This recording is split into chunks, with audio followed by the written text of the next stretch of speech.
The summer after 5th grade graduation, Ethan had wanted to go over and ask Zach to come out and play, but his dad had said Zach went to stay with relatives upstate. It was a shame, he mused, that Zach's family didn't have a phone back then, and later on he never knew where Zach ended up going to school. Zach's voice was placid when he explained that he'd moved to Chicago to be with his mom. He fished a pack of cigarettes from his pocket, pulling one out and offering it to Ethan. Ethan simply waved it away, stating that he didn't smoke. Zach smiled, unconcerned, and tucked the cigarette back into the pack. He didn't light one for himself either, instead just tapping a restless rhythm on the back of Ethan's gaming chair. He mentioned that his mom had died in a car crash later. He couldn't stand it there anymore, so he came back. Ethan didn't know how to react.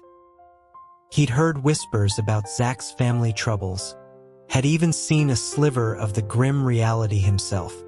He opted for a safer question, asking which high school Zach had attended. Zach gave a self-deprecating laugh, saying it was a VO Tech school, the kind of place Ethan would never have set foot in. He seemed unwilling to elaborate on his own life, quickly turning the spotlight back onto Ethan, certain that he must be doing great. A bitter laugh escaped Ethan's lips. He admitted he was just an unemployed drifter, not doing well at all. It was a dark, private acknowledgement that some truths were only speakable to someone who had always had it worse, whose life had been a continuous series of misfortunes. Ethan dreaded questions about his current situation, especially from old acquaintances. Yet, in front of Zach, the psychological weight felt manageable. Zach had transferred into Ethan's 4th grade class. He'd been small for his age, with a reserved, withdrawn personality. A month after he arrived, he'd barely spoken to anyone. Even the teacher found him peculiar and standoffish, and wasn't particularly fond of him. Before long, some classmates had started taunting him with cruel nicknames, ostracizing him. Ethan hadn't paid the new kid much mind until one afternoon after gym class. Zach's desk mate suddenly screamed that Zach had stolen the money she was supposed to turn in for the book fair. Zach denied it. His desk mate, hysterical, pointed a finger in his face and shrieked that he was a thief. She claimed their teacher, Ms. Martin, had said Zach's dad was an ex-con, jailed for theft. She'd seen Zach notice her tucking the money into her textbook that morning. She was sure it had to be him. Ethan was just walking by. He saw Zach, head down, silent, his hand behind his back clutching a mechanical pencil. The sharp metal tip trembled slightly as his knuckles whitened. The girl yelled for him to give back the money. Ethan kicked the leg of her desk, his voice booming through the classroom, telling her to shut up. He'd been a tall, brash kid back then, the unofficial king of the playground, and his command brought an immediate hush to the room. He pulled a $20 bill from his pocket and held it out to her. He told her to look closer, asking if this was what she'd dropped. He fabricated a story about it being tucked in her book and fluttering all the way to the front of the classroom without her noticing. It was just a 20, unmarked, impossible for a child to distinguish from another. The girl took the bill, her suspicion slowly fading into uncertainty. She mumbled that it looked like hers. Ethan nodded, affecting an air of maturity, and told her she owed her desk mate a proper apology for wrongfully accusing him. Her face flushed crimson, and under the gaze of the entire class, she stammered out a sorry to Zach. Zach lifted his head, but his gaze was fixed on Ethan. Perhaps because he was now paying attention, Ethan soon realized that a long stretch of his route home was the same as Zach's. Previously, Ethan had always been part of a boisterous pack of boys, laughing and shoving their way home. Zach, on the other hand, had always been a silent, nearly invisible figure trailing far behind them. Their paths had never crossed. One day, Ethan had to stay late for classroom duty. Walking home alone, he spotted a familiar silhouette up ahead. He broke into a run, catching up and casually slinging an arm over the other boy's backpack. He greeted him, asking if he was Zach and if this was his way home, wanting to know where he lived. Zach glanced at him before looking down and continuing to walk. Ethan was taken aback. He couldn't believe that after he'd come to his rescue, he was being ignored. A feeling of defiant determination rose in him. For the next several days, a tall boy could be seen chattering incessantly next to a shorter boy who kept his head down in silence. The one-sided effort wasn't entirely fruitless. After a while, Zach began to respond to his chatter.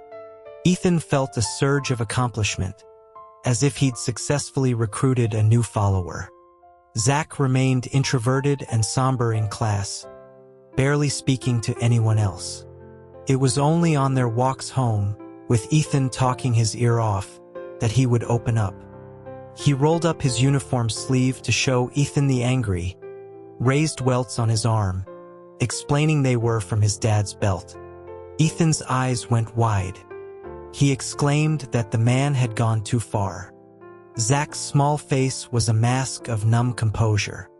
He explained that his dad drank too much, saw his report card, and threatened to kill him. He said his mom had already run off because of the beatings, so now he was the only one left to hit. Ethan had never been confronted with such a raw family tragedy. His young heart was shaken, leaving him speechless. A profound sympathy bloomed inside him. He ended up writing down his address and phone number for Zach, telling him to run away to his house the next time his dad tried to hurt him. Ethan smacked a fist into his palm, feigning anger. He recalled giving Zach his number and demanded to know why he'd never tried to get in touch. He called him a heartless, ungrateful friend. Zach just lowered his eyes and smiled, explaining that they weren't in the same school or the same world anymore. Trying to stay in touch, he said, would just be forcing a connection based on an old friendship, and that would have been awkward for both of them. Ethan was momentarily stunned by his directness. A series of notification chimes erupted from Zach's computer. He glanced at the screen, where the chat window in the corner of his game was filled with private messages.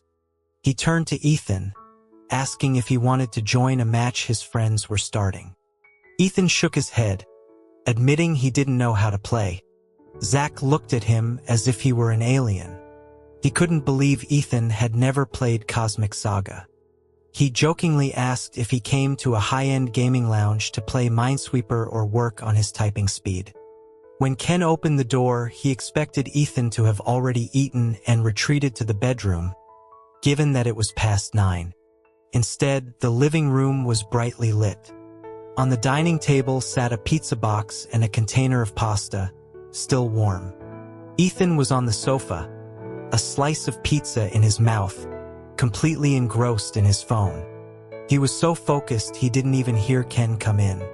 Ken chuckled, setting his laptop bag aside.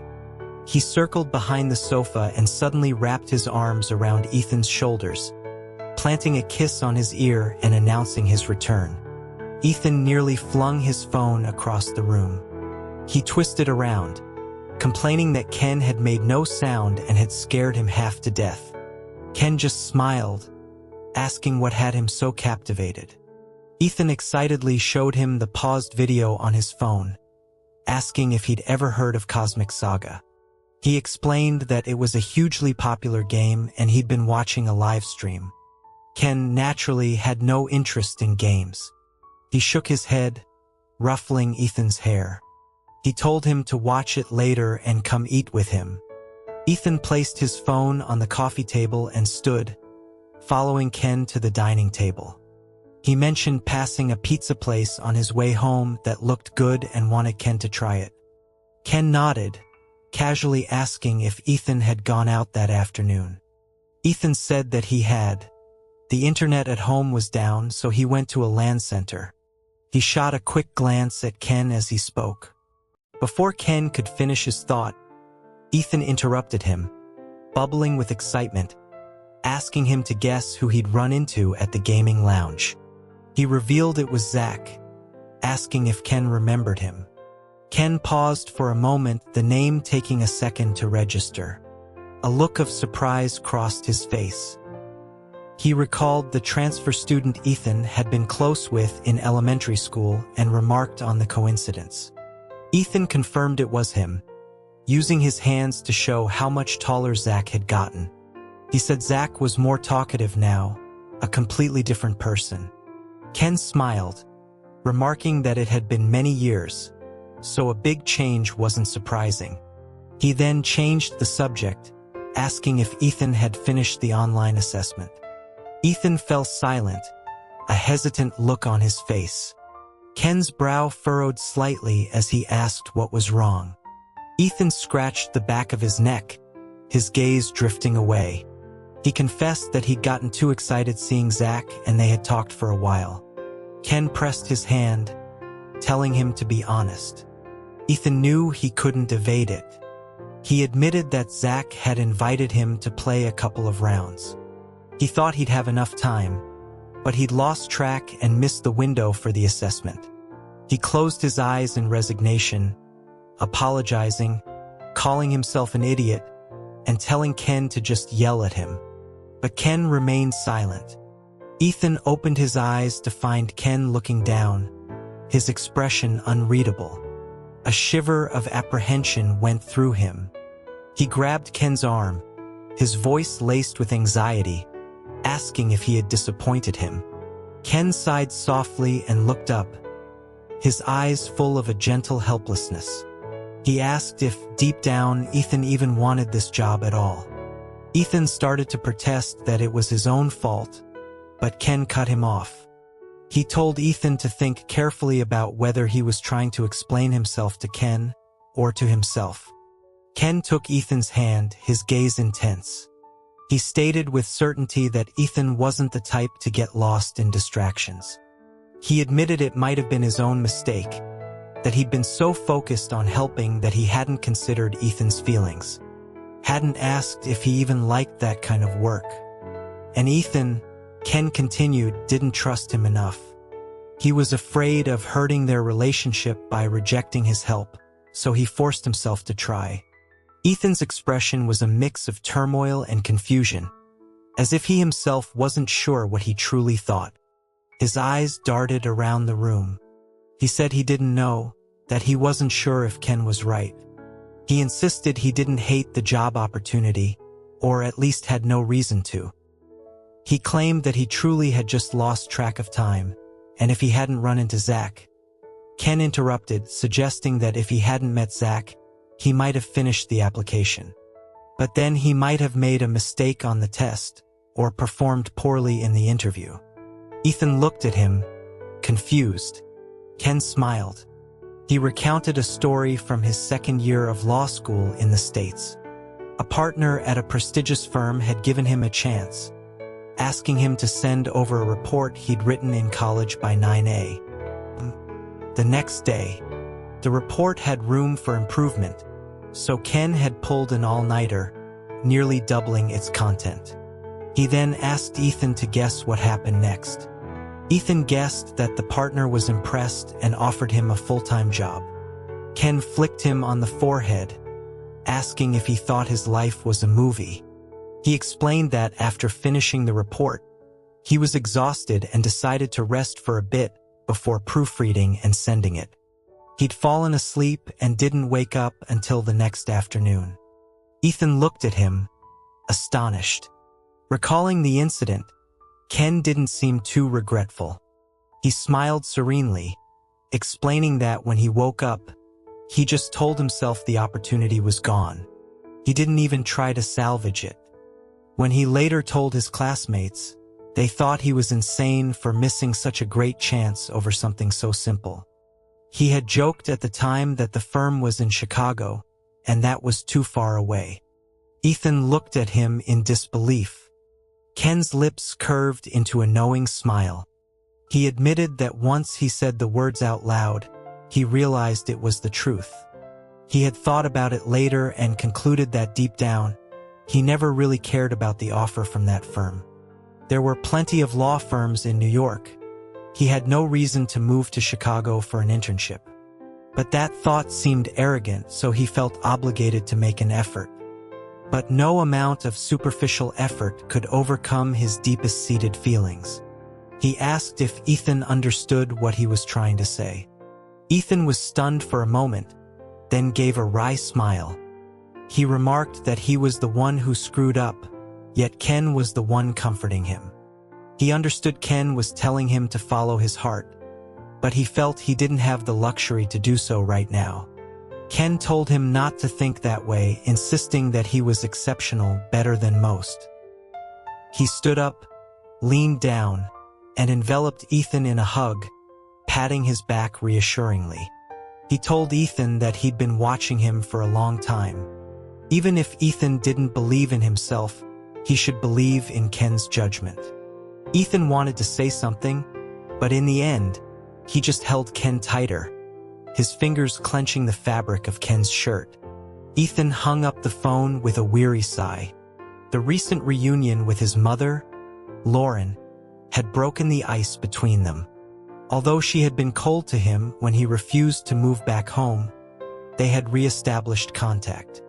A few days later, she had called under the pretext of asking about his internet, but quickly steered the conversation to his current situation. Perhaps the period of silence had tempered her, as her tone was restrained when she heard he was still unemployed. She just kept asking about his plans, the implication heavy in the air.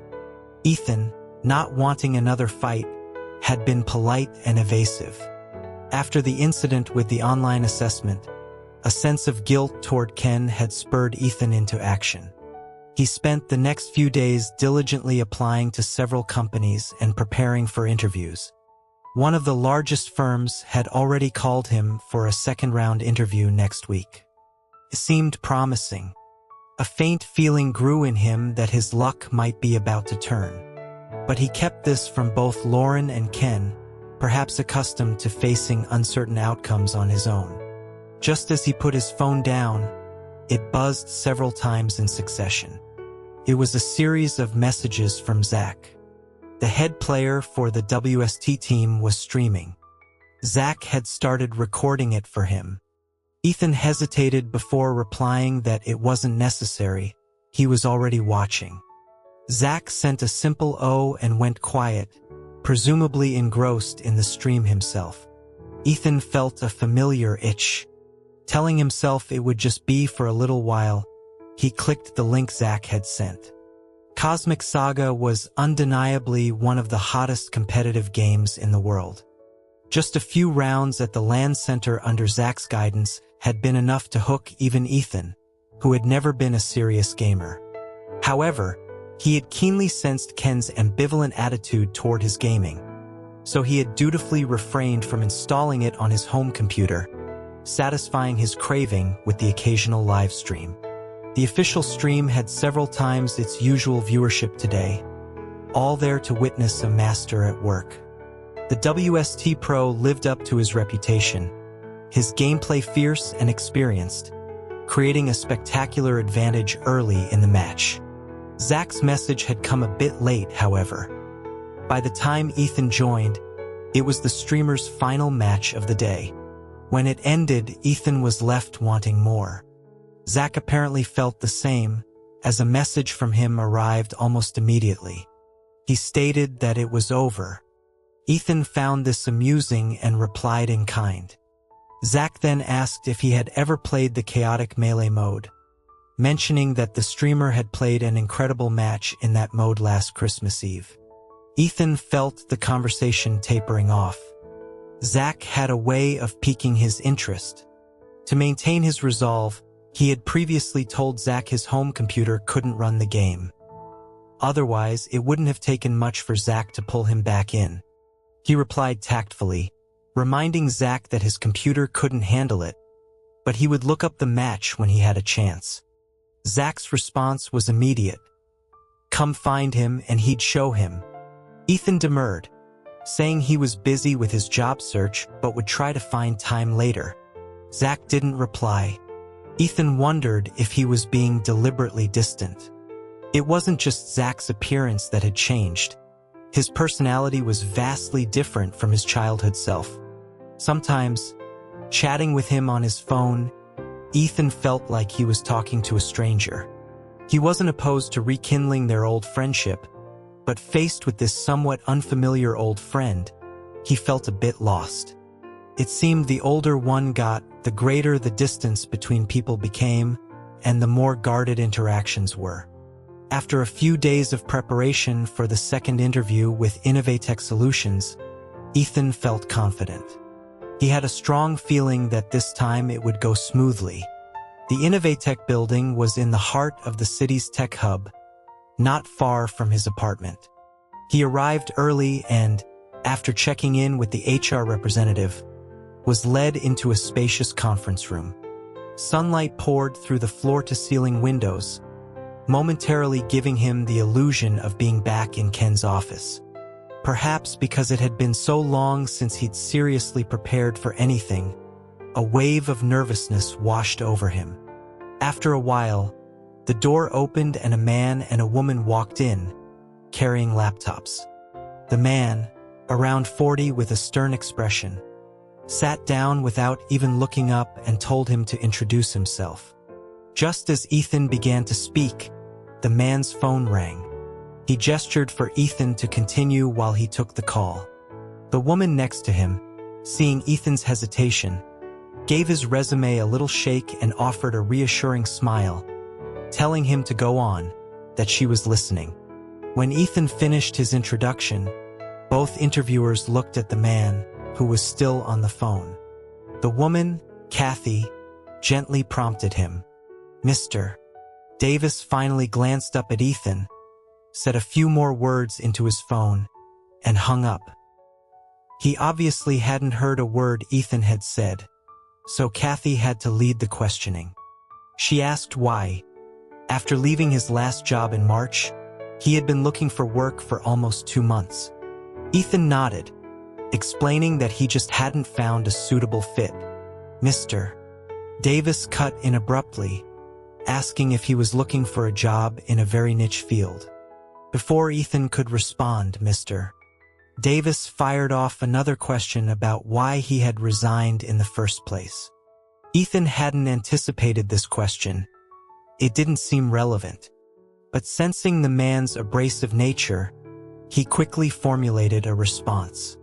He smiled and explained that he viewed a job like a relationship. When it no longer felt right, it was natural to part ways, rather than waiting to find a replacement before ending things. The analogy made Kathy smile, but Mr. Davis remained expressionless. He nodded, glanced at the resume, and continued, asking about his degree from a university in the UK. Ethan confirmed it. Mr. Davis turned to Kathy. Kathy, he said, ever heard of this school? I haven't. The comment, whether intentional or not, was incredibly rude. Ethan's brow furrowed involuntarily. Kathy, looking slightly embarrassed, tried to smooth things over, saying the name seemed familiar, but she couldn't place it. Mr. Davis, unimpressed, flipped through the rest of Ethan's resume, apparently finding nothing of interest. He set it down and looked at Ethan, telling him to just say whatever else he had prepared. Ethan was confused. Mr. Davis, now visibly impatient, clarified, asking if he hadn't prepared for other potential interview questions. He told him to just spit them out to save them the trouble of asking. The absurdity of the situation struck Ethan. Strangely, he wasn't angry, just amused. He stated that he had nothing else. He hadn't over-prepared, he had simply come with sincerity. If they had questions, he would answer them. If not, then he had nothing more to say. Later, Kathy rode the elevator down with him. Ethan stared at their reflections in the polished steel walls, his hands in his pockets. He asked why they had brought him in for an interview in the first place. Kathy gave an awkward, helpless smile and spoke vaguely. She said he was actually a good fit for the position, but Mr. Davis had a client whose kid needed a job. He asked if Ethan understood. Ethan let out a short laugh through his nose, his eyes downcast. The elevator reached the 6th floor and the doors opened. Kathy walked out. He said calmly from behind her that he understood, and thanked her anyway. The doors closed again. Ethan leaned his head back against the cold mirrored surface. A wave of boredom washed over him. He pulled out his phone and sent a message to Zach. He asked when Zach would be at the LAN center. He was on his way. After 3 consecutive days at the gaming lounge, even though Ethan was careful to head home each afternoon, Ken quickly noticed something was off. "Have you been smoking?" Ken asked, his arms around Ethan, wrinkling his nose as he sniffed his shoulder. He questioned why Ethan was so engrossed in whatever he was doing that he hadn't even changed his clothes after getting home. Ethan wasn't a slob, but he valued basic cleanliness, always changing into loungewear the moment he got home. But that day, a famous streamer had unexpectedly gone live just as he walked in the door. Forgetting to change, he had plopped onto the sofa with his phone. The tip, of course, had come from Zach. Zach had even suggested that if he'd stayed a bit later, they could have watched it together, explaining that the streamer had an interesting style that might be hard for a newcomer to appreciate alone. Zach was a skilled player with his own fan base, a fact Ethan had discovered over the past few days. But Zach had never been condescending, always guiding and playing alongside Ethan, which made the experience enjoyable. Ethan knew it would be more fun to watch with Zach's commentary, but he also knew his priorities. If Ken came home to find him still at the LAN center, it would be going too far. But he hadn't counted on the heavy, stale air of the place clinging to his clothes, a scent Ken detected immediately. Ethan had no intention of hiding it. He answered honestly that it wasn't him smoking, but he'd been at the LAN center and the smell had stuck to him. Ken, who had walked over to get a drink of water, just glanced at him. After taking a sip, he asked nonchalantly if it was just today. Ethan was speechless. He hadn't expected Ken to be so sharp. He had no choice but to admit it had also been yesterday and the day before. Ken blinked. Their eyes met in a silent standoff. Ethan looked away, his voice low. He told Ken to say whatever was on his mind. He knew his behavior had been off lately, but he insisted he just didn't want to look for a job for a while. He wasn't becoming an addict. He knew what he was doing. Ken cut him off with a quiet "I believe you." He let out an almost inaudible sigh. He trusted that Ethan knew what he was doing, and even if he was confused now, he would figure it out eventually. He knew better than anyone that Ethan would never let his own life be ruined. However, Ken continued, "That's only if no one else is interfering." Ethan frowned, not understanding what he meant. Ken took a step closer. He asked if Ethan had been spending the last few days with Zach. Ethan laughed, half in exasperation. "Did you put a tracker on me?" "Ken, you're like a psychic. How do you know everything?" For once, Ken didn't play along. His expression was serious. He stated the obvious. Ethan had said he ran into Zach at the LAN center, and now he was admitting to being there for 3 days straight. It wasn't hard to connect the dots. He told Ethan that he'd heard things about what happened to Zach after elementary school. He wasn't part of their circle. He asked if Ethan understood. Circle? What circle? The word struck a nerve in Ethan. He shot back, asking how Ken was any different from parents who warn their kids not to hang out with the bad students. He then asked, with a sudden edge, if Ken really thought they were in the same circle. With Ken's success, wasn't it more like he and Zach were the ones in the same circle?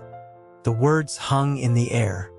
Ethan snapped his mouth shut and took an involuntary step back, as if startled by his own voice. It was as if another, more venomous version of himself had seized control. Ken's eyes widened slightly. He asked why Ethan would think that, if he felt so distant from him, if this was how he'd felt throughout their entire relationship. He stepped forward, reaching for Ethan's wrist to pull him into an embrace, but Ethan resisted. Ken held the pose, asking what was worrying him, pleading with him to talk. He stated clearly that in his eyes, Ethan had always been his equal. He told him not to let a temporary setback make him devalue himself, reminding him of that time in high school. "Stop talking about the past," Ethan blurted out, an uncontrollable agitation surging within him. "Ken, are you trapped in your memories? Can't you see the reality? After high school, where were you and where was I? You have your prestigious university, your elite titles, your high-powered career, your ambitious goals. And me? In what way are we even remotely in the same circle? Have you ever considered whether I'm the one devaluing myself, or if you're just incapable of seeing me for who I am right now? Are you with me because you love me, or are you just trying to make up for the regret of not being with the person I used to be?" Ken inhaled sharply, his face a mask of disbelief. Ethan sagged back, the grip on his wrist loosening. His heart sank. After a long silence, Ken closed his eyes and said in a heavy voice that he thought they both needed to cool down. He added that he would forget everything Ethan had just said.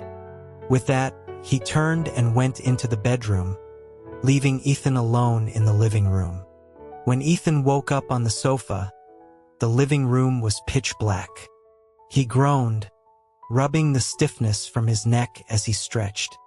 His phone showed it was just after 4 in the morning. He must have fallen asleep playing on his phone. The sofa was uncomfortable, but he had slept dreamlessly, the sleep of the utterly exhausted. The bedroom door was slightly ajar. He peered into the darkness, unable to see anything. He rose and tiptoed to the door, pushing it open a little further. In the faint light from the window, he could see Ken lying on his side of the bed, facing the empty space beside him. Ethan stood frozen in the doorway, his feet feeling rooted to the floor. His mind was still foggy from sleep as he stared at his lover, unsure if this was a dream. If it wasn't, why couldn't he take a single step forward? For a fleeting moment, he felt an immense distance between himself and the person in that room. See that? He just burned a spatial jump. It's a risky move that'll leave his energy reserves critical, but it was the perfect moment to secure the kill. A decisive call. "Hey, are you even watching?" A hand on his shoulder snapped Ethan back to reality. He hadn't planned on coming to the land center, but being home alone felt unbearable. His thoughts had stalled, his actions becoming detached. He'd even thrown a perfectly peeled apple into the trash along with the peel. Just then, Zach had messaged him, and like a robot receiving a command, he had come out without a second thought. Zach looked at him with suspicion, asking if he was feeling sick. He reached out to touch Ethan's forehead. Ethan flinched away, muttering that he was fine. "Then what's with you? You look like you're in a trance," Zach said, frowning. Ethan just ran a hand through his hair, his eyes on the monitor. He noticed the game was almost over, commenting on how quickly they were pushing the fortress. Zach shook his head in frustration, then stood up and kicked Ethan's chair lightly. He jerked his head, telling him to get up. Ethan complied, asking what was going on. Zach put a hand on his back, giving him a gentle push. He said Ethan shouldn't be there today, and that they should go grab a drink. Ethan scoffed, asking if he was serious. It was the middle of the day. Were they going to buy beers at a 7-Eleven? Zach just crooked a finger and told him to follow. He led Ethan to the city's main entertainment district. In the daylight, the bars were all shuttered, the street eerily quiet. Ethan followed him through a narrow alley behind the main strip, the old brick walls covered in layers of faded, surreal graffiti. It was a part of the city Ethan rarely ventured into. Zach stopped at a small side door and pulled out a set of keys. He explained that the front was closed during the day. This was the back entrance. Ethan was surprised. He started to ask if the bar was, but the door swung open. Zach turned back and smiled, telling him this was a place he and a few buddies owned together, and invited him in. Inside, the bar was dark and empty. Zach expertly found a switch on the wall, and the lights over the bar flickered on. While Ethan looked around, Zach slipped behind the counter and started arranging bottles with a familiar clatter. Ethan took in the decor and teased him, calling him Boss Zach, admitting he'd mistaken him for just some unemployed gaming junkie. Zach shot him a knowing look, as if he'd expected as much.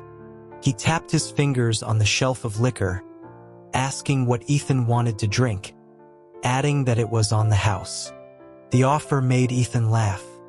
He walked over to the bar and settled onto a high stool. It had been a long time since he'd been to a place like this alone. "Whatever," he said. Zach nodded and pulled a bottle from the shelf, skillfully mixing its contents with liquids from several smaller vials in a shaker. Ethan watched, impressed by his fluid movements. He commented on how professional he looked. In moments, Zach poured the concoction into a glass, garnished it with a slice of lemon, and slid it across the bar. Ethan raised an eyebrow. "I asked for whatever." "What's this?" "This is whatever," Zach replied. He grabbed a black leather-bound menu, flipped to the first page, and pointed to the house special section. There it was, "Whatever for your first time at a bar." Ethan rested his forehead in his hand, momentarily speechless. He remarked on their cleverness.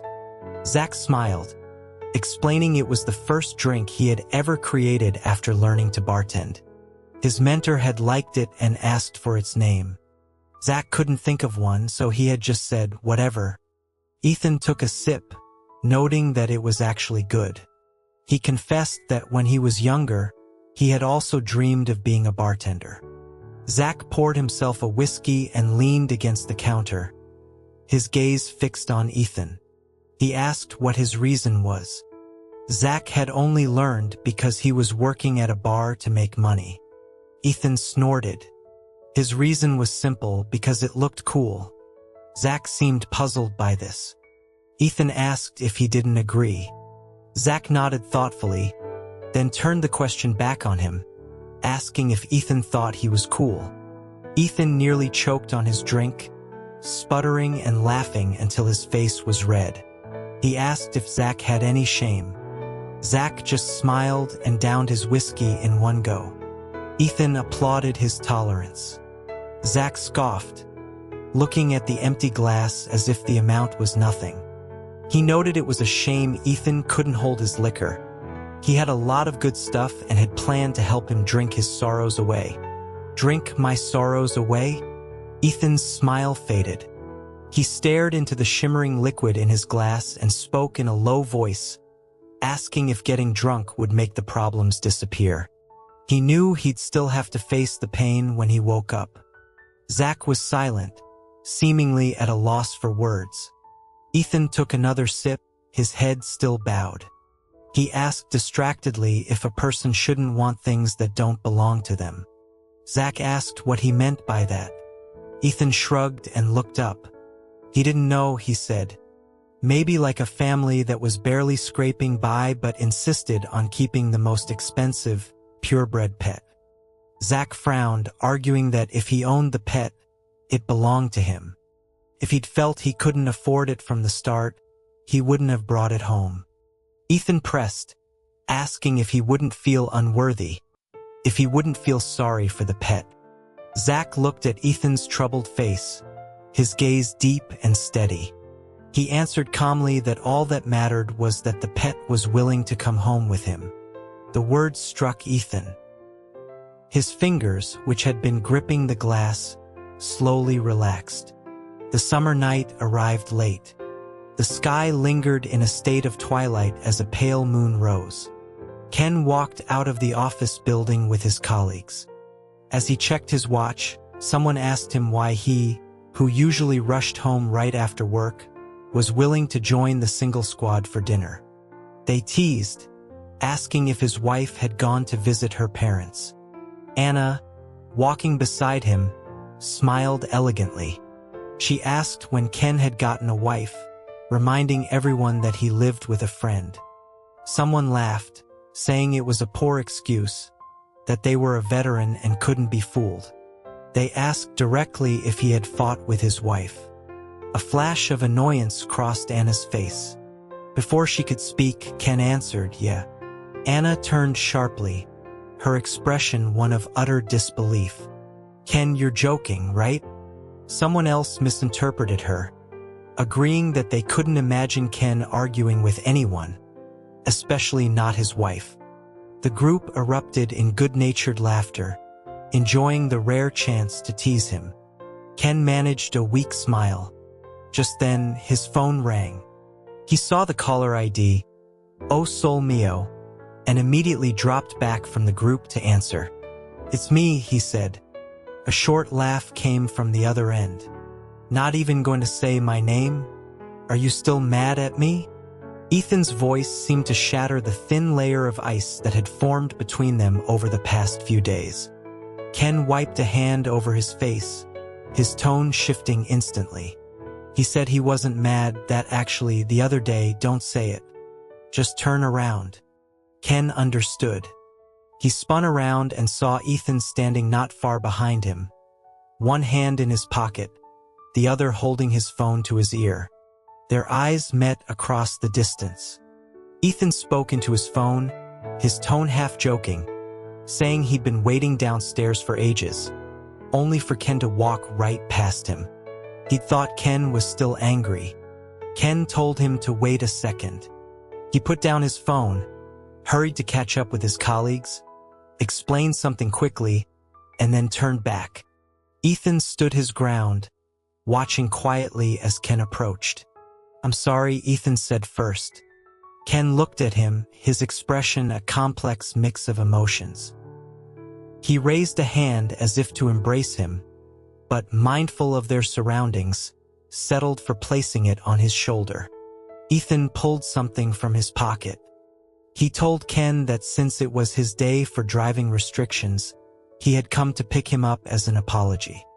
He held up a public transit card and said with mock seriousness, "Hey handsome, care to take the bus with me?" Ken's lips pressed together, forming a dimple in his cheek. He started to lean in, but Ethan gently pushed his chest. Ethan gestured with his chin, reminding him that his colleagues were still watching. Ken followed his gaze and saw the group standing a short distance away, apparently not dismissed by his brief explanation.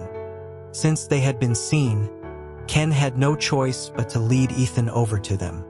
He apologized, explaining this was his friend and they had something to take care of, so he wouldn't be joining them for dinner. Anna recognized Ethan and gave him a polite smile, which he returned with a nod. One of the colleagues, who was particularly sharp-eyed, pointed out that he'd seen the handsome guy standing by the entrance earlier. He asked why Ken had agreed to dinner with them if someone was waiting for him. Ethan waved a hand dismissively and laughed. He explained that Ken didn't know he was coming. He joked that he needed to borrow money and was afraid Ken would avoid him, so he had to stage a surprise attack. The excuse was plausible but delivered like a joke, and since it was Ken's personal business, no one pressed the issue.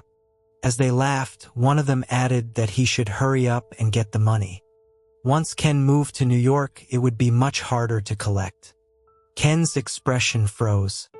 He whipped his head around to look at Ethan. Ethan's eyes slowly met his.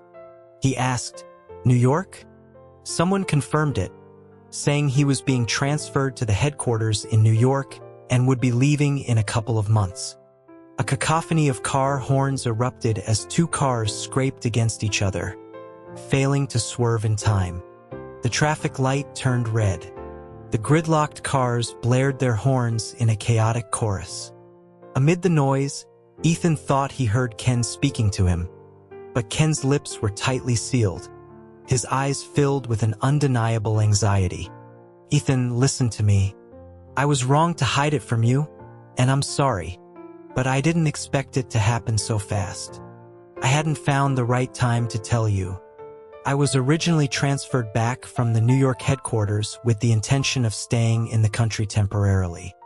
After we reconnected, I applied to have my position permanently moved here. But I'm up for a promotion this year, and according to company policy, I have to return to headquarters first. I only received the transfer order a couple of days ago, but I couldn't find a chance to tell you. I was so happy when you came to find me today. I was planning on telling you then. I'm so sorry you had to hear it from someone else. Ethan, can you please just listen to me?" "Ethan." Ken lunged forward, grabbing the arm of Ethan, who had started walking away at a brisk pace. He blocked his path. Ethan's face was a mask of indifference, but the slight furrow of his brow betrayed his irritation. Ken felt a surge of helpless desperation, like he was holding a piece of ice. If he let go, it would shatter on the ground, but if he held on too tight, it would melt and disappear. He looked into Ethan's eyes pleadingly, asking if he would go to the US with him. Ethan looked up at him, pressing his temples as if fighting a headache. His voice was slightly hoarse. He asked if Ken was apologizing for not telling him sooner. He questioned if it would have made any difference. Now it was just an announcement. He asked if his feelings even mattered to Ken. Before Ken could speak, Ethan held up a hand. He continued, asking if Ken had only just found out about this company policy. In all the time they'd been together, he couldn't find a single opportunity to mention it. He accused Ken of thinking that, since he was unemployed and unattached, accompanying him to the US would be a perfect solution for everyone. He figured Ken had it all planned out, so there was no need for discussion. He demanded to know what position Ken envisioned for him in the US. Did Ken think that since he was already spending his days waiting for him to come home, it made no difference whether they were here or abroad? Ken finally lost his patience. He retorted that he hadn't told him precisely because he knew this would be his reaction. He hadn't known what to do. He was scared, and he'd hoped that if he delayed, maybe he wouldn't have to go after all. The two of them, both strikingly handsome, were drawing stares as they stood locked in a standoff on the busy pedestrian street.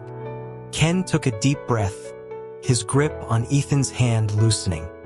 He suggested they get dinner first and talk things through properly back home. Ethan pulled his hand away. He turned to face the street, the vibrant lights of the shopping mall reflecting in his eyes, obscuring his true expression. He spoke slowly, reminding Ken of a question someone had asked at a class reunion. If he had to give up one of three things, love, ambition, or health, what would he choose? He said he had always remembered Ken's answer. Ken's fingers curled into a fist. He didn't offer a defense. Ethan asked softly, "I have only one question. If I say I won't go to New York with you, will you still go?" He didn't turn around. After a few seconds of silence, he received no answer. "I understand," he said. "You've always understood," Ken said, a strange, sad smile on his face. "Ethan, you know what I'm thinking, what kind of person I am. You know me better than anyone. I told you before, we're the same." Ethan sighed, his shoulders slumping. He asked what Ken planned to do now. "You're coming with me," Ken said firmly. Ethan shook his head. He said he could accept it if Ken wanted to break up over this, or if he wanted him to wait. But he would not be treated like an accessory. Ken couldn't just assume that convincing him to go was the logical, most beneficial course of action. He asked if Ken understood that.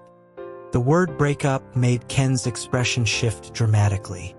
He quickly regained his composure, saying that was absolutely out of the question. As for a long-distance relationship, he said that even if Ethan agreed, he couldn't. He'd seen too many relationships wither and die from the distance. His voice softened. "Ethan, I've never thought of you as an accessory.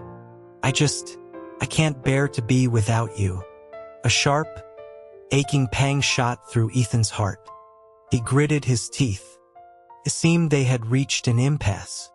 Ken's love for him was real, but love was not his entire life. And Ethan knew that if their roles were reversed, he might not be able to sacrifice his own ambitions for a relationship either. For people like them, some things were too deeply ingrained in their blood. It wasn't a choice. It was an instinct. There was nothing more to say. Ethan turned to leave, but Ken grabbed his arm again. Ethan struggled slightly, asking what else he wanted to say. Ken's voice was low. "Are you coming home?" Ethan was silent for a moment, then nodded. The next day was Saturday. The summer heat climbed rapidly from early morning, driving most people indoors. Outside, the world was filled with the drone of cicadas, punctuated by the occasional car horn. Ethan, hovering between sleep and wakefulness, was already covered in a thin sheen of sweat. The air conditioning was off, and a source of intense heat was pressed against him. He frowned, unwilling to wake up. A warm, tingling sensation on his lips finally pulled him from his slumber. He snapped his eyes open to find Ken looking at him from inches away, a smile in his eyes. "Good morning," Ken murmured, kissing the tip of his nose. "Morning." Ken moved closer, his tongue tracing a light path on the skin just below Ethan's earlobe. He chuckled, asking if he was hot. Ethan turned his head away and pushed against Ken's encroaching chest, saying he needed to get up and take a shower. The push sent Ken tumbling backward onto the bed, laughing. Ethan tried to climb over him, but Ken grabbed his ankle.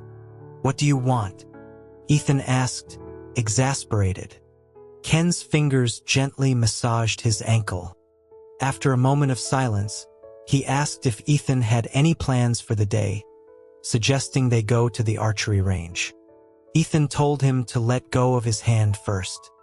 Ken smiled, released his ankle, and brought his own hand to his lips for a soft kiss. It had been a while since they had been to the archery range. Ken, unaware that Ethan had been there once on his own, patiently went over the basics again, hand over hand. A faint smile played on Ethan's lips as he thought about how the last time they were here, they were just friends. Now they were intimate lovers. The arrow he loosed flew completely off target. Ken, having just finished a set of his own, saw this and walked over, crossing his arms. "You can't shoot straight with a troubled mind." Ethan glanced at Ken's target, where 10 arrows were clustered tightly in the 10-point ring. "Can't compare to you," he said with a half-smile. He knocked his last arrow, drew the bow, and let it fly. It hit the 7 ring. "Average." He shrugged and placed the bow on the rack. "Done playing?" Ken asked from behind him. Ethan looked at him and nodded. "I've had my fun. Now it's your turn." The 10-meter range was child's play for Ken, but the 50-meter range would be nothing but a spectator sport for Ethan. "I don't want you to be bored," Ken said, hesitating. Ethan clapped him on the shoulder. "I can't go to New York with you, but I can at least watch you shoot an arrow." With that, he walked past him toward the outdoor range. Ken watched him go, his expression darkening. Despite it being a weekend, the 50-meter range was empty due to the blistering sun and oppressive heat. Ethan, trailing behind Ken, suddenly felt like an idiot for suggesting they come outside. Yet Ken walked on without a word, his figure seeming to blur into the dazzling sunlight. "Let's just forget it," Ethan said from behind him. I can barely keep my eyes open, and the bullseye is washed out by the glare. What if I hit it? Ethan raised an eyebrow. What? Ken, his back still to him, asked casually, "Want to make a bet?" Ethan considered it for only 2 seconds before agreeing. But what they were betting on was left unsaid, as if they both already knew. They stood at one of the 50-meter lanes. It was just as Ethan had said. The intense sunlight forced them to squint into the distance, though the rings on the target were still visible. Ken slowly adjusted his bow, drew an arrow from his quiver, and glanced back at Ethan before nocking it. "Are you sure about this?" Ethan frowned. "Don't act so certain." A slight smile touched Ken's lips as he turned back to the target. Just as he drew the bowstring, he heard Ethan's voice from behind him. "If our positions were switched, would you come to New York with me?" Ken's movement faltered for a fraction of a second. Then, as if he hadn't heard, he released the string. The arrow thudded into the target with a clean, heavy sound. 9 ring. Ethan's face showed neither relief nor disappointment, as if he had expected this outcome all along. He threw Ken's own words back at him. "You can't shoot straight with a troubled mind. Looks like neither of us should be here today." The veins stood out on Ken's hand as he gripped the bow. He took a deep breath, his lips pressed into a thin line, but said nothing. The drive back was silent. An oldies station played on the radio, songs of cicadas and classroom crushes. A nostalgic soundtrack for a summer afternoon that transported them back to a hazy, sweltering time filled with the scent of sweat and printed paper. Ken broke the silence. "If I had never come back, if we had never met again, what would you be doing?" Ethan stared out the window, blinking slowly, as if he'd never considered such a question. After a moment, he gave a self-deprecating laugh. "I don't know. I've never dared to think about the future." Ken pressed on. "Without me, would you have fallen for someone else?" Ethan finally turned his gaze from the window. He tilted his head, studying Ken's stern profile. "Maybe," he said, his tone ambiguous. Ken tapped the brakes, shooting a glance at him. Ethan chuckled and was about to explain when his phone chimed with a notification. He looked down and saw several voice messages from Zach. Zach usually sent concise texts. This was a first. Without thinking, Ethan played the first one. Zach's voice filled the car. "Hey, are you free tomorrow night? We've got an event at the bar. That underground band you like is playing a set." Before Ethan could play the next message, Ken slammed on the brakes. The car screeched to a halt at the side of the road. Ethan lurched forward, restrained only by his seatbelt. The car had stopped right at the entrance to their neighborhood. It was the hottest part of the afternoon, and the road was mostly empty, so no harm was done. "What are you doing?" Ethan demanded, bewildered. Ken gripped the steering wheel, his head bowed. He closed his eyes and said slowly, "That guy, Zach. Stay away from him." Ethan's brow furrowed. "Are you going to start with that not in our circle nonsense again?" "Ken, he's not clean." Ethan froze. "What does that mean?" Ken opened his eyes, the sharp edge in his demeanor softening. He turned to Ethan and explained, "I had a friend look into him. He has a record. Gang involvement. He's done time." Ethan's Adam's apple bobbed. He stared at Ken. "You investigated my friend?" A flicker of something crossed Ken's eyes. He admitted it bluntly. "Yes. I don't trust him." "Can you?" Ethan pointed a finger at him, at a loss for words. Finally, in a surge of fury, he unbuckled his seatbelt and reached for the door handle. Ken was faster. He locked the doors, unbuckled his own belt, and lunged across the console, pinning Ethan against the seat. Ethan's temper flared. "What the hell do you want?" he roared. You decide to go to New York, you investigate my friends. Do you think I'm some kind of joke? Ethan. Ken snapped, his own patience worn thin.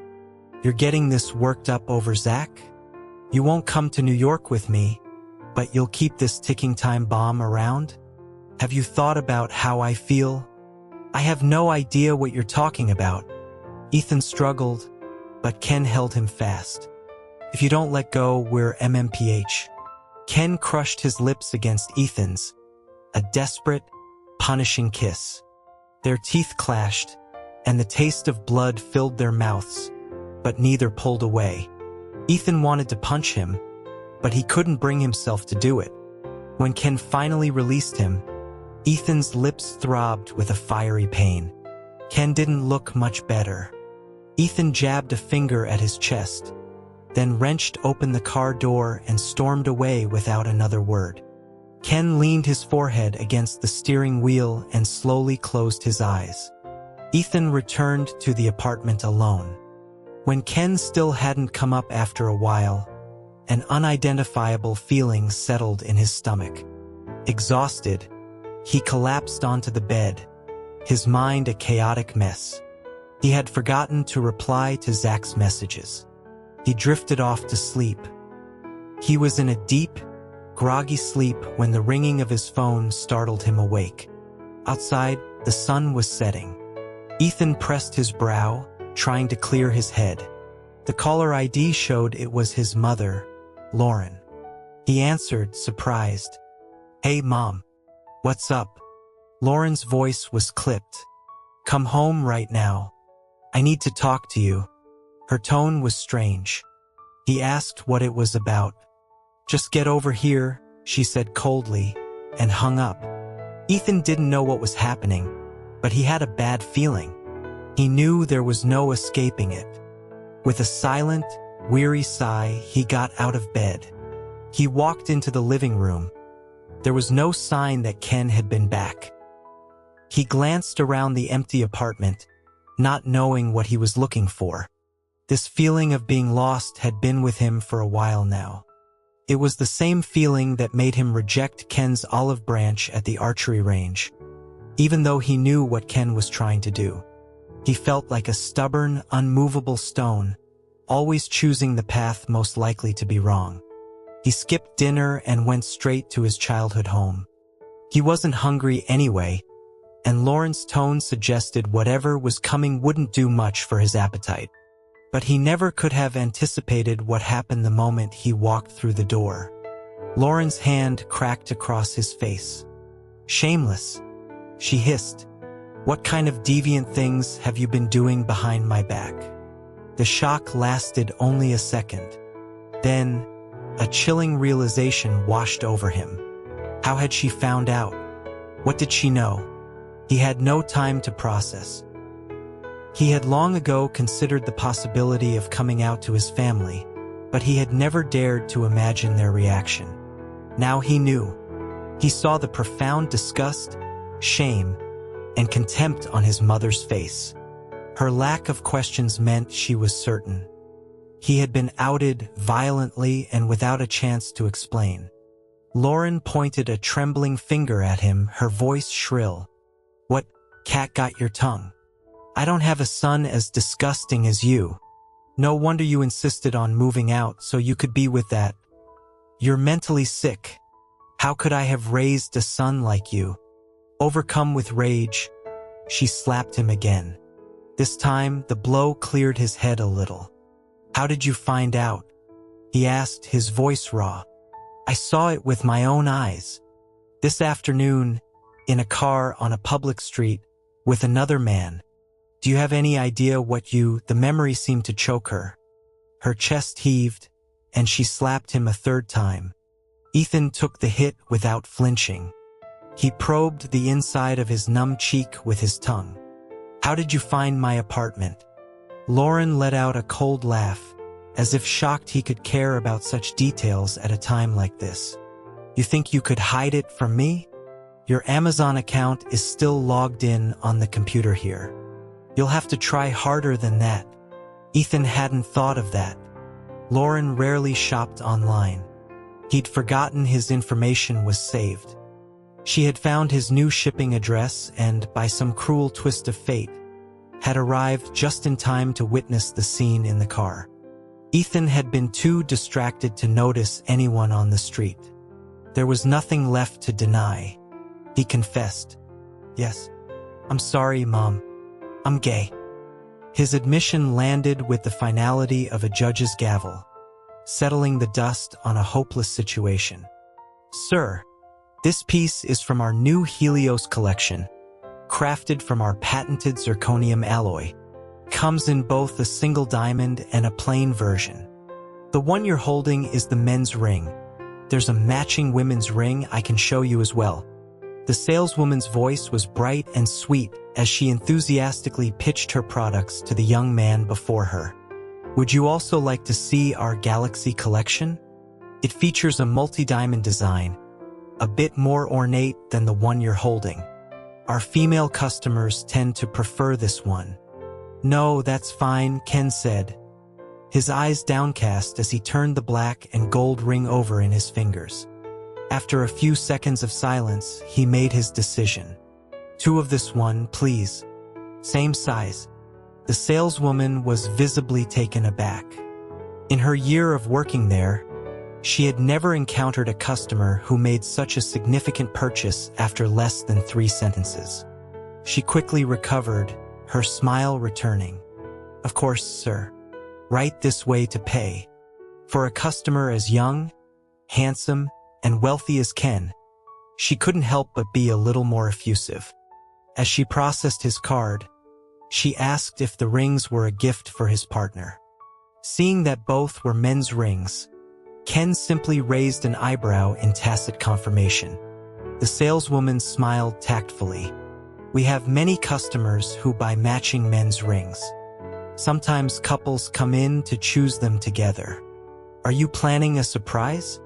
Ken offered a polite smile but said nothing more. He hadn't considered whether Ethan would be surprised by the rings. They were a statement of his sincerity, a vision of the future he wanted to show him.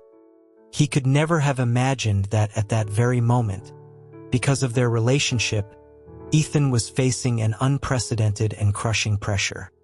Mother and son sat at opposite ends of the sofa in a tense silence. Lauren's anger had subsided into a cold resolve. She looked at Ethan's bowed head and spoke. "Break up with him and move back here. Then you'll go on dates until this problem of yours is fixed." Ethan let out a humorless laugh and shook his head. "Not happening." "What do you mean, not happening?" Lauren's voice shot up again. Ethan sighed and leaned his forehead into his hands. "I am naturally attracted to men. I only have feelings for men. I'm gay, but it's not a disease. And him, we have a good relationship. We're not breaking up." Their conversation had reached a stalemate.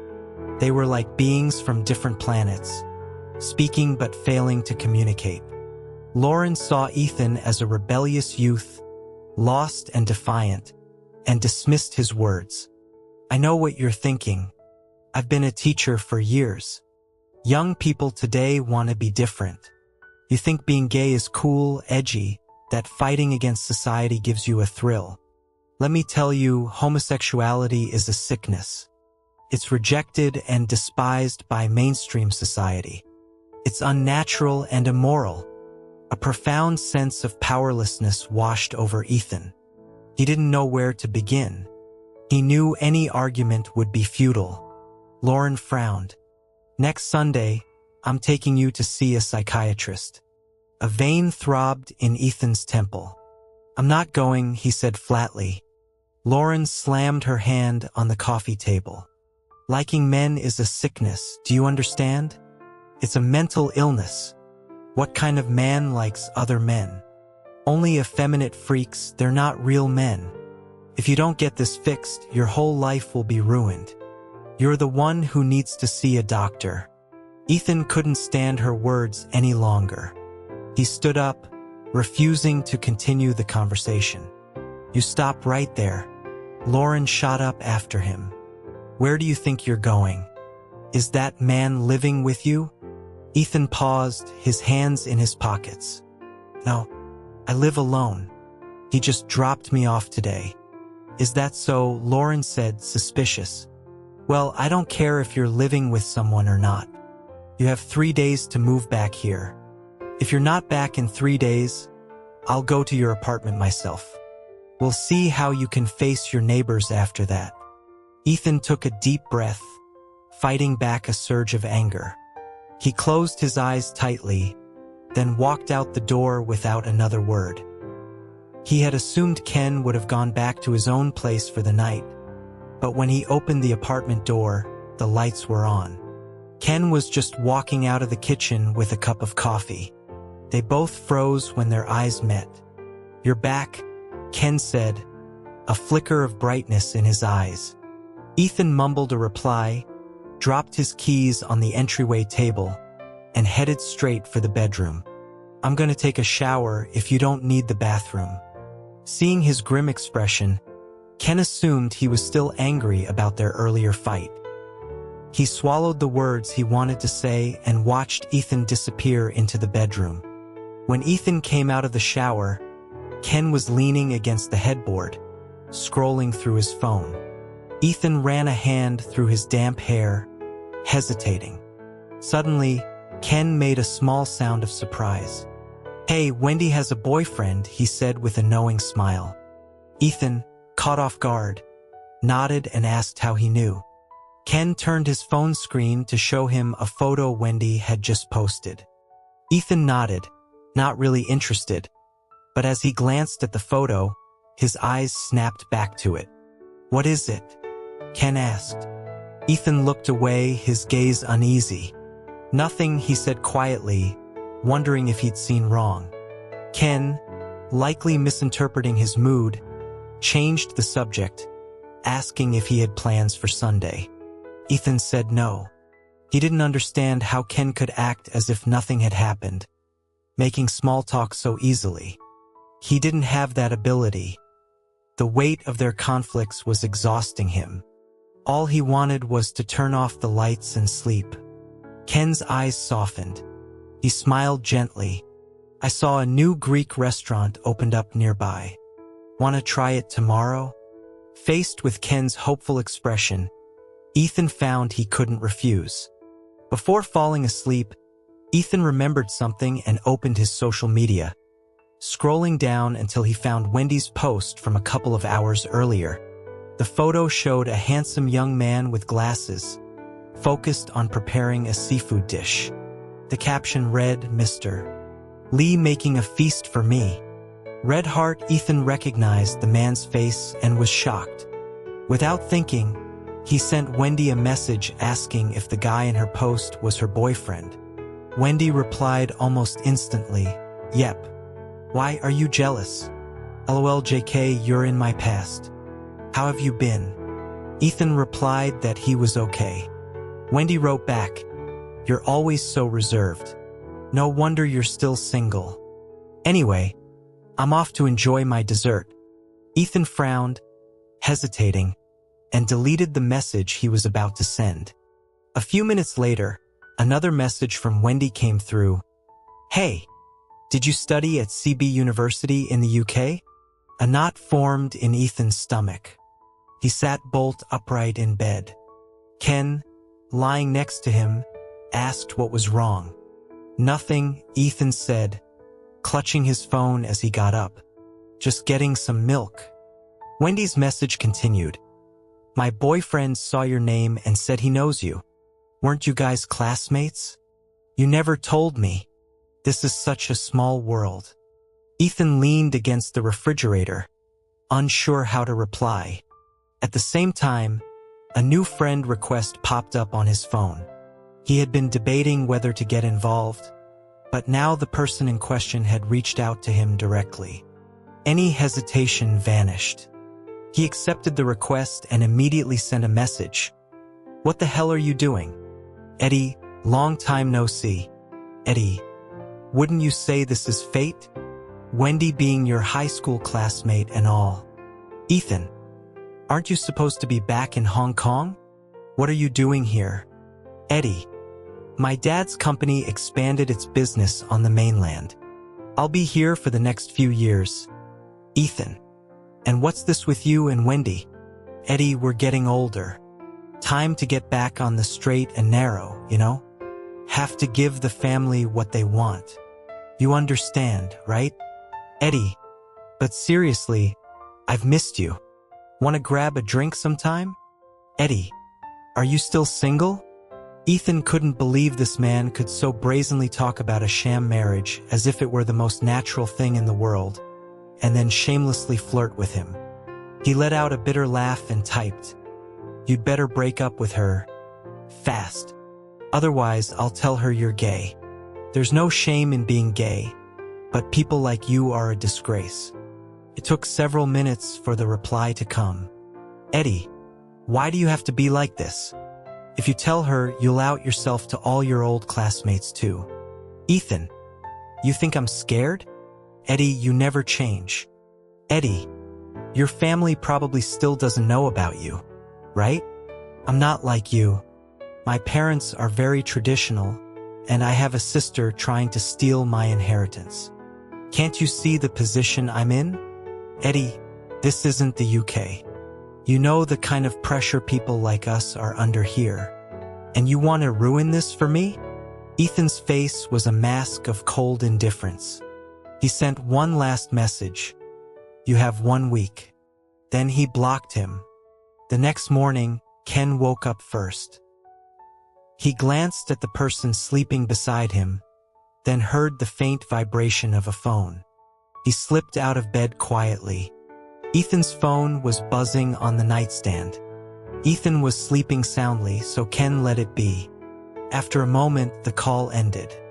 But when Ken came out of the bathroom, the same number was calling again. Persistent. Ken hesitated, then picked up Ethan's phone and walked out of the room, gently closing the door behind him. Fearing it might be an emergency, he answered the call. A young man's voice came through the line. Ethan, it's me. Don't hang up. Ken's brow furrowed almost imperceptibly. He glanced back at the bedroom door and said quietly, "Hello? I'm his friend. He can't come to the phone right now.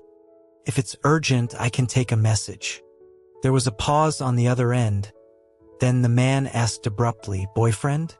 Ken's expression hardened. He switched the phone to his other ear, his voice turning cold. "Who is this?" Ethan woke up in a cold sweat. He vaguely remembered a terrifying, oppressive dream, but as he regained consciousness, the details slipped away like sand through his fingers. He sat in bed for a while, dazed, then instinctively reached for the other side of the bed. It was empty. The air conditioning hummed, drying the sweat on his skin and making him shiver. The time on his phone read 11:25. He suddenly remembered Ken saying they were going out for lunch, but for some reason, Ken had let him sleep in. His head was throbbing, and he didn't have the energy to think about it. He got up to wash his face. When he finally emerged from the bedroom, pressing his temples, he found Ken leaning against the wall just outside the door. Ethan jumped, startled. "What are you doing?" Ken turned his head slowly, his eyes dark and intense, sending a jolt through Ethan. "What's wrong?" Ethan asked again. Ken stared at him for what felt like an eternity before holding out Ethan's phone. His voice was flat. "Sorry, I answered your phone." Ethan's eye twitched. A sense of dread washed over him. He snatched the phone and looked at the call history. "I don't recognize this number. Who was it?" Ken's voice was low. "Your ex-boyfriend." Ethan's head snapped up. Ken took a deep breath and leaned his head back against the wall, looking down at him. Silence stretched between them. Ethan closed his eyes, asking without much hope, "What did he say to you?" "Sorry, I don't want to repeat it," Ken said, his voice still flat. "What he said doesn't really matter to me. I just want to know why you felt the need to hide this from me." Ethan couldn't stand seeing Ken like this. A wave of irritation washed over him. "I didn't think it was a big deal," he said, looking away. I didn't want to talk about that relationship. I didn't think it would affect us. Would you not have gotten together with me if you knew I dated someone else? Of course, I don't care that you've dated other people. What I care about is that you hid it from me, that you lied. I care that you wouldn't even trust me with something so insignificant." Ethan hadn't expected someone as even-tempered as Ken to show signs of anger. Still smarting from their fight the day before, he had little patience for this. He raised an eyebrow and shot back. "And what about you? What about the things you've hidden from me?" Ken pressed the bridge of his nose, looking weary. "Can we please deal with one thing at a time? Can we solve the issue I'm talking about right now? If you just bring up old grievances, we'll never be able to communicate." Ethan was silenced. "You've got all the answers, don't you? What can I say? Fine, it's my fault. What do you want? I'm not saying you're wrong. I'm saying we have a problem between us. Do you understand that?" "I understand," Ethan said, his eyes narrowing. His head felt increasingly heavy. He saw the chasm between them, a rift that had always been there, now cracking wider before his eyes. Even now, he couldn't bring himself to say it. "Because I wanted to be worthy of you. Because you are so clean, so bright, and I didn't want to be this person with a messy, failed past. Because I wanted to go back to being the person you first fell for." He knew all of this, but the words were trapped inside him. If he said them, the old Ethan, the one he was clinging to, might disappear forever. So, as Ken watched him with a sliver of hope in his eyes, Ethan said slowly, "I understand. The biggest problem is, we're just not right for each other." "What did you say?" Ken's eyes widened. "I said, let's break up." In many people's lives, there comes a moment when everything collapses, when their world falls apart, while the world outside remains calm and unchanged. After saying the words, Ethan felt a strange sense of relief, as if everything was finally moving in its proper, inevitable direction. Ken's Adam's apple bobbed. He looked at Ethan, his expression so severe it was almost cruel. "I'm giving you one chance. I'm not taking it back," Ethan said, turning his face away to avoid Ken's gaze. His lips were pressed into a sharp, unyielding line. Finally, Ken left. Ethan stumbled to the sofa and sat down, holding his head in his hands. It felt like a whirlwind of conversation had just happened. Ken had gone from desperately trying to salvage things to a state of hollow disappointment, the light in his eyes extinguished like a spark in a snowstorm. But what they had actually said was already fading, like the details of his morning nightmare. He couldn't remember a single word. The only thing he remembered was Ken's final sentence, spoken with his back to him, just before he opened the door. "I waited outside your door for a long time, but you were never willing to give me a key." The conversation with his mother had ended in another stalemate. But this time, the stakes were too high. Lauren knew her son's stubbornness. A Cold War would only make things worse. The next day, she sent him a message. "You have 2 more days. You'd better think carefully. I'm your mother. I wouldn't harm you. Don't ruin your entire life over some youthful rebellion. I will not allow you to engage in such perverted, immoral behavior. Don't think moving out solves anything." To her surprise, after a long silence, Ethan replied, "Packing today. Moving back tomorrow." The victory was so sudden, it felt suspicious. Lauren wondered if it was a trick. But as long as he was back under her roof, she was confident she could make him see reason.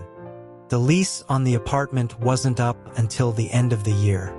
The landlord was reasonable, however, and after Ethan explained he was being transferred for work, he agreed to terminate the lease early. After the phone call, Ethan sent a long message to Wendy. "Your boyfriend is gay. He's my ex. He's trying to trick you into marriage. That's all I'm going to say. Whether you believe me or not is up to you. Don't contact me about this again." Wendy replied with a string of question marks. Ethan tossed his phone aside, done with it. Having done these 3 things, he finally felt the full weight of the emptiness inside him. He didn't want to move, but he was terrified Ken would come back, terrified of what would happen if they saw each other again. He didn't want to break up, but he was terrified of a future he couldn't sustain. So Ethan moved back home. His angry departure a few months ago now seemed like a futile act of bravado. He knew what he was facing, but compared to what he had already been through, Lauren's lectures and threats were nothing. Lauren spent days trying to persuade and berate him, but he remained impassive. Finally, she played her trump card. "I've made an appointment for you with a specialist at the psychiatric department of the city hospital. You're coming with me today," she announced, pushing open his bedroom door to find him still in bed. "Look at the state of you." Ethan threw back the covers and sat up. "Not going." Lauren blocked his path as he tried to leave the room. "Why not? You're sick. Don't you understand? Sick people go to the hospital. I'm going to have a doctor clear your head." Ethan pushed her hand away, a storm brewing inside him. Seeing his dark expression, Lauren pressed on. "I worked so hard to send you abroad. Do you know I barely bought new clothes for myself while you were gone? Who was I doing it for? And how do you repay me? If people find out about this sickness of yours, how will I ever hold my head up again? Is this what I taught you, to be so selfish and ungrateful?" Ethan looked at his mother, her face flushed and her eyes red with emotion, and said coldly, "I'm not sick, and I'm not going to the hospital with you. Moving back here was my compromise.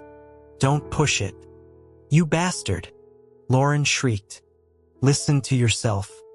You're deranged, you're seriously ill. Ethan, do you want me to jump out of a window? Will you be satisfied only when I'm dead at your feet?" Ethan just blinked, then walked past her toward the living room. "Ethan," Lauren cried out, chasing after him. She saw him pick up a fruit knife from the coffee table and turn back. The next second, with an almost blank expression, Ethan dragged the knife across his own left forearm. Lauren screamed and lunged at him, but he pushed her away. The cut was deep, and blood welled up immediately, dripping onto the floor. Ethan gritted his teeth, holding the knife poised over his arm again. He looked at Lauren. "You think you're the only one who can make threats?" That broke her. For the next few days, Lauren didn't mention the doctor again. She just sighed heavily and kept her distance. After he had told Ken it was over, Ethan heard nothing from him. No matter how many times you say "I love you," no matter how deeply you've etched yourself into each other's lives, some people can just evaporate from your world like water in the sun. Impossible to hold on to, impossible to get back.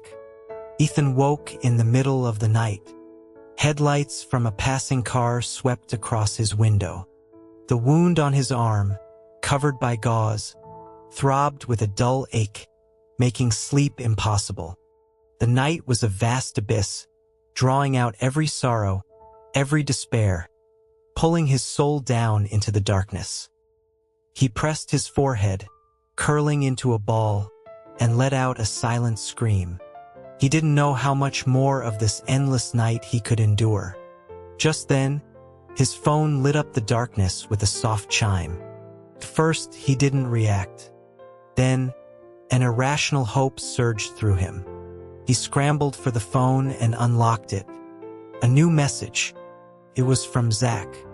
A photo of a young man with long hair, head bowed as he sang into a microphone. The background was a haze of blue light and shadowy figures. Ethan's heart sank back into the abyss. But in this all-consuming darkness, a message from another person was proof that he was still connected to the world. It was something. Ethan, the lead singer of Withered Tree. Zach, he played a solo set at our bar tonight. Ethan, didn't you say the whole band played last week? Zach, so you did see my message. Ethan, sorry, I was busy with something. Forgot to reply. Zach sent a voice message. Ethan played it. He heard the distant sound of music over a noisy crowd. Then Zach's voice, close and a little wild, clearly having had a few drinks. How about it? Want to hear it live? For some, the night is for quiet rest. For others, it is the start of a celebration. Even under the same sky, people live in different worlds. Ethan, yeah, I'll come hear it live. Zach, what do you mean? Zach, you're coming over yourself? Zach now? Ethan smiled silently. At this point, the crazier the idea, the calmer he felt. Pushing through the heavy bar door, Ethan was immediately enveloped by strobing lights and a swirling crowd. Zach was waiting near the entrance and quickly pulled him out of the fray. You actually came, he shouted over the music. Ethan craned his neck toward the stage, where a female singer was now performing. He was disappointed. Where is he? He yelled back. You just missed him, Zach said, leading him toward the relative quiet of the bar. I was gonna video call you so you could hear it. Oh well. Never mind, Ethan said with a casual laugh. Buy me a drink then. Zach gestured to the bartender and took a seat. As he turned to speak to Ethan, his eyes fell on the gauze on Ethan's left arm. What happened to your hand? Nothing. Just scraped it, Ethan said, his face impassive. The bartender slid 2 drinks over. Zach intercepted both of them. None for you tonight. It's a small cut. A little drink won't hurt. Ethan reached for a glass, but Zach blocked him. Are you crazy? Zach frowned. This bandage is huge. You think I'm blind? A flash of irritation crossed Ethan's face. He stood up. If you won't serve me, I'll just find a place that will. What's wrong with you? Zach sensed something was seriously off. He stood up too, blocking Ethan's path and scrutinizing his face. Bad mood? How'd you get that injury? You nosy, Ethan scoffed. He ducked around Zach, sat back down, and grabbed one of the drinks. I told you it's a scratch. A little alcohol won't kill me. Stop being such a mother hen. Zach stared at him for a few seconds, then sighed heavily and sat back down. Ethan raised his glass, watching the light fracture through the liquid. Have you ever been blackout drunk? He asked. Zach thought for a moment. A long time ago. Now I know my limit. Ethan nodded, still staring at the glass. I don't like drinking. I hate the feeling of being drunk. I always thought a person should live soberly to be responsible for every second of their life. With that, he tilted his head back and downed the drink in several large gulps. Zach seemed to understand something of his mood and fell silent. Ethan set the empty glass down and gestured to the other one. Zach reluctantly pushed his own drink over. Last one. This stuff is strong. I've never seen anyone chug it like that. You want to get drunk? I guarantee this one will knock you out. He wasn't lying. Within minutes, Ethan could feel the alcohol spreading through him, a warmth seeping into his limbs. He leaned heavily against the bar, a hazy smile on his face. Knock me out, he murmured. I really hope the sun doesn't rise tomorrow.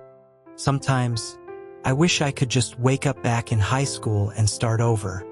Or that time would just stop so tomorrow would never come. He felt like he'd said something similar before. But back then, someone had been there to guide him out of the mire. In his drunken haze, the air seemed to fill with the floating willow catkins he'd seen that day, a spring breeze on his face, an elegant figure he could never forget. "Ethan? Ethan?" Zach called out to the figure slumped over the bar, assuming he had passed out. But Ethan slowly lifted his head, his eyes still half closed. He was mumbling something. Zach leaned closer and heard him ask, "Do you think people get a second life?" Zach was taken aback, then nodded. "They do.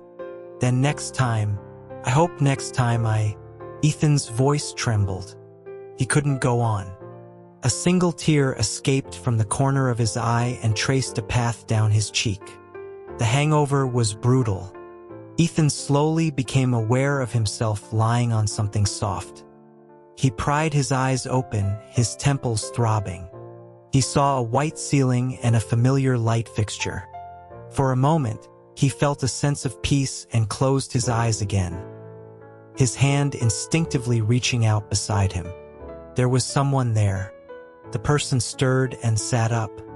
The mattress dipped, and Ethan rolled toward the warmth, resting his head against it.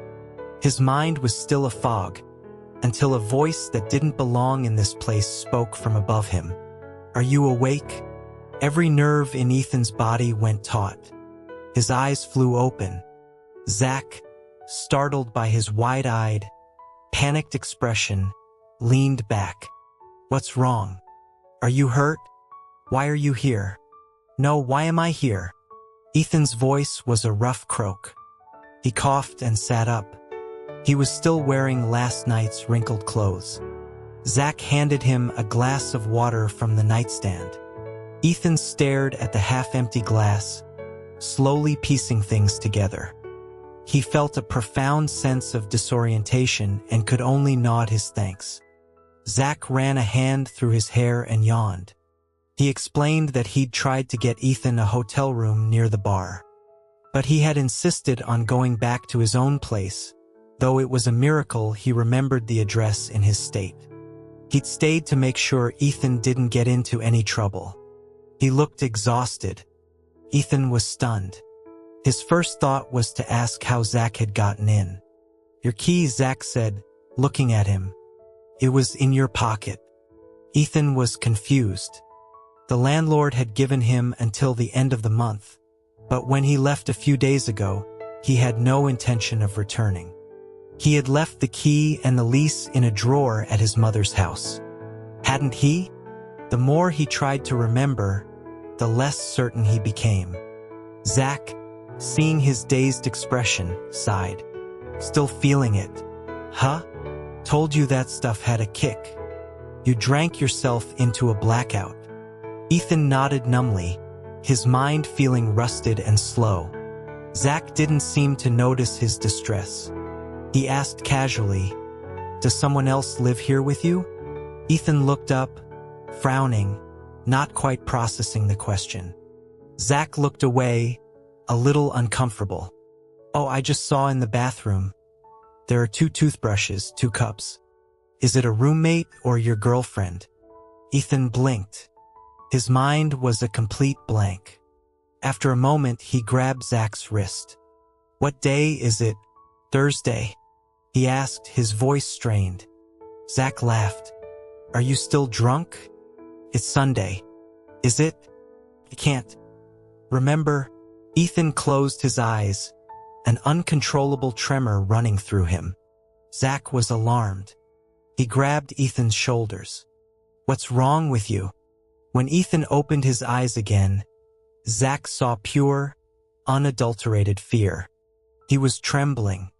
Instinctively, Zach pulled him into a hug, trying to calm him down. But the person in his arms seemed to recoil from the touch and quickly pulled away.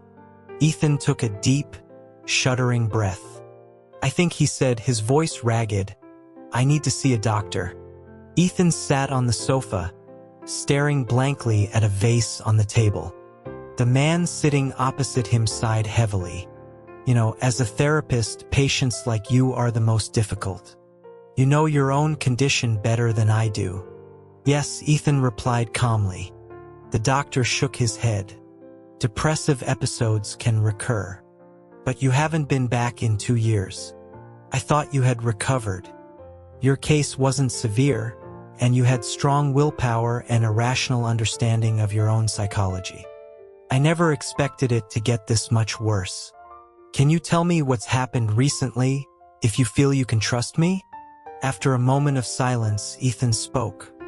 Dr. Miller, that won't help. I need medication. Dr. Miller took a deep breath. I know you've done your research. You managed to control your condition through sheer will before. But things are different now. Your cognitive functions are starting to be affected. You're experiencing significant memory gaps. That's a sign of a severe episode. If you don't cooperate with therapy, your memory, logic, reaction time, and concentration will suffer irreversible damage. I know you're a brilliant person. You don't want that to happen, do you? Ethan's gaze remained fixed on the vase. Dr.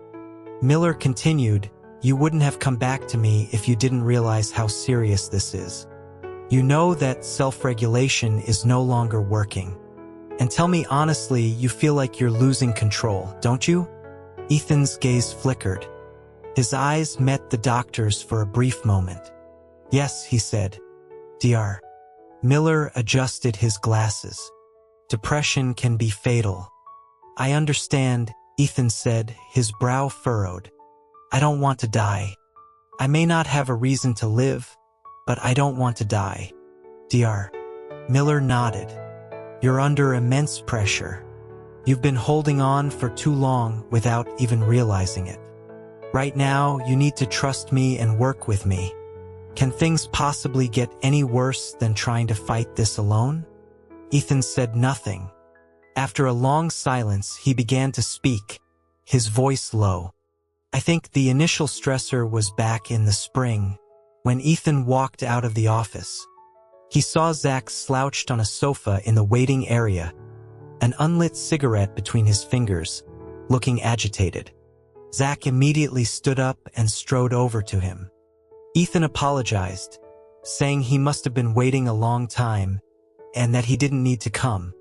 You don't have to say that to me, Zach interrupted. Ethan looked at his earnest expression and, taking a subtle step back, offered a weak smile. Don't worry, it's just an old headache problem.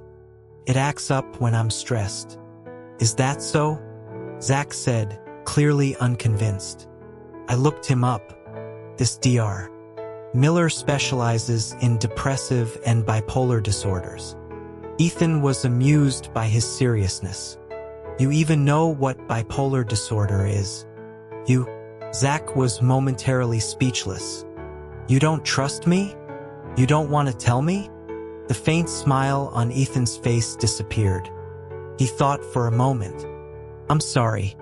This isn't an easy thing for me to talk about. There's probably only one person in the world I would ever be willing to tell. The person you live with or used to live with, right? Ethan was stunned by his directness. Zach, it seemed, was done being subtle. He looked directly into Ethan's eyes. He left you, didn't he? The words were like a needle pricking the most tender part of his heart. It wasn't a massive pain, but it made him flinch. Zach lowered his voice. You and I, we're the same kind of people. I know this might be hard to accept right now, but since you two have broken up, could you give me a chance to be with you? Though he'd had a vague suspicion, the direct confession still surprised Ethan. He looked at Zach with a sense of weary resignation. I'm sorry, he said plainly. You're just a friend to me. As he said it, he couldn't help but think of all the arguments he and Ken had had over Zach. It seemed he was the only one who had been oblivious. Not even a chance? Zach asked. Not even a chance, Ethan replied with a small smile. You probably won't believe this, but I don't think I'll ever be able to love anyone else again. Zach fell silent. Then he said, I believe you, because I'm the same way. For some, a fleeting crush in their youth is the only time something like that ever graces their long journey through life. Ethan walked with the plastic bag from the pharmacy in his hand. Zach followed silently beside him. After a while, Ethan couldn't stand it anymore. "You really don't have to walk me home. I'm not going to throw myself into traffic. Okay?" Zach just grunted and kept walking. They reached a crosswalk and Ethan stopped. "This is far enough, Zach." "Thank you," he said earnestly. "Let's just say goodbye here." "Really?" Zach's Adam's apple bobbed, but he didn't speak. Suddenly, Ethan turned and gave him a quick, strong hug. He stepped back, a grin on his face. "Remember on our walks home from school, how I'd never shut up? I used to think, this kid is like a clam, impossible to open up. I swore one day I'd make you follow me around like a puppy. Well, I guess today my wish came true. You've changed for the better. No one will bully you anymore. Let's just let the past be the past." A memory of those elementary school days seemed to surface, and Zach smiled, a gentle light in his eyes. His gaze dropped to the bag in Ethan's hand. "Make sure you take your medicine," he said softly. "And if you ever need anything, you can always find me."